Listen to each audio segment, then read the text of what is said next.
Do you want to convince your clients to hire you? I bet you do. In this video, I'm going to give you 3 really powerful ways to do just that.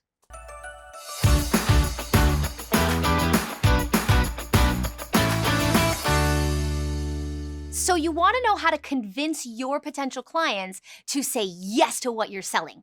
That's such a great and powerful question. Good job for thinking about that. It's so important. In fact, it's one of the most important things you need to get good at in your business. First and foremost, you have to be good at sales in order for your business to be healthy. Am I right? I know. So let's talk about it. But first, I'm going to make you an offer at the end of this video that I know you can't refuse. First, we have to talk about how people get convinced.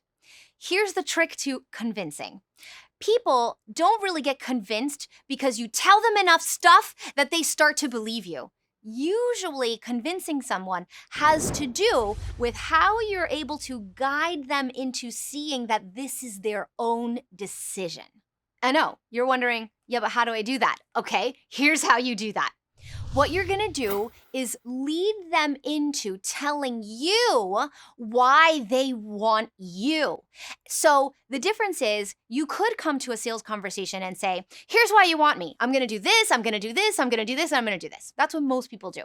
What you could do that encourages convincing them that they want you is ask them why they want you. For example, you could say something like, so why am I here today? Why did you call me? And then they'll say something like, well, I looked at your website and I was really impressed. Oh yeah? What were you impressed with? Well, I was really impressed with this picture that you did here, or this client, or this project. I was really impressed with that. Awesome. How do you think that could benefit you? Well, I think how it could benefit me is, and you see what I'm doing here?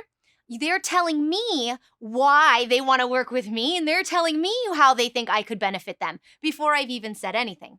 That's going to be a really powerful way to start building up the mindset in their own minds with their own ideas that they want you. The second thing you're going to want to be really sensitive to is understanding what their particular pain is about this project.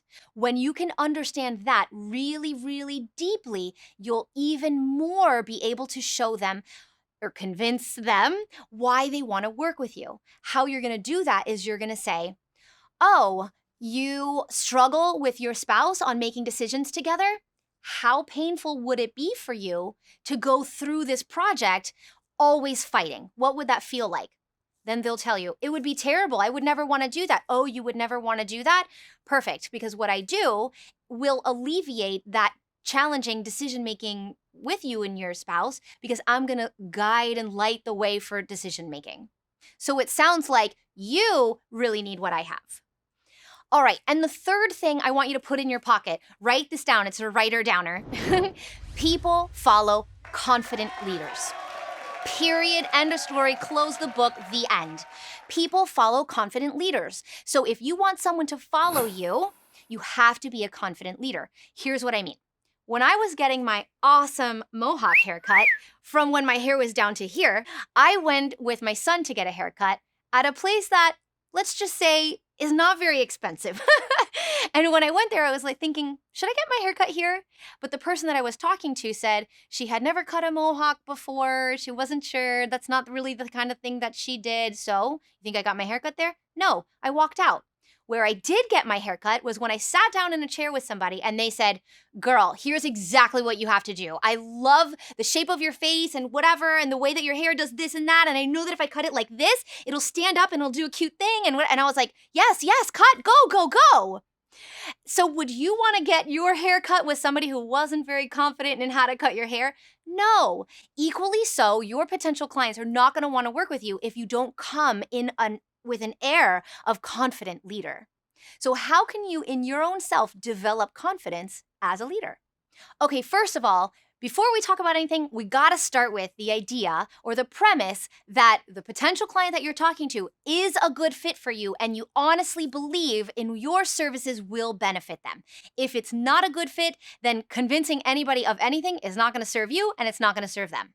And let me just be clear, this has nothing to do with manipulating somebody to do something that doesn't serve them.